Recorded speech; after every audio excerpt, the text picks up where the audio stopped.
Before his eyes was an old three-story building.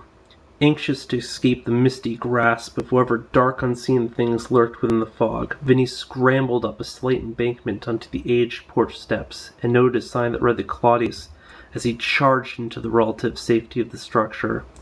Only once inside, the door locked firmly behind him, did Vinny's eyes adjust to his surroundings. It was a drab, dreary room with worm-worn rugs and moth-chewed curtains.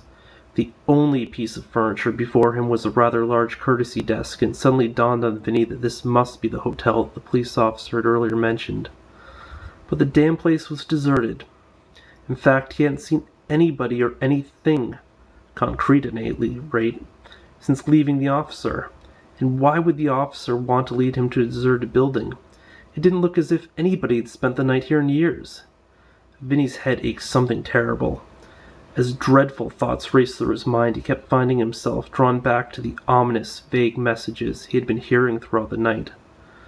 Where hadn't he left? And if he hadn't left, to where could he return? This whole thing seemed like something out of Rod Sterling's fetid imagination. Vinny momentarily entertained the thought that he had never left the auditions, possibly suffering some grave accident. Was this all some ghastly netherworld, a punishment for a life ill-lived? Was his afterlife doomed to play out like his career, a nebulous existence of fog and half-nothings from which he could never escape, never catch his one big break? Suddenly a sharp noise woke him from his reverie. Somebody, or something, was upstairs.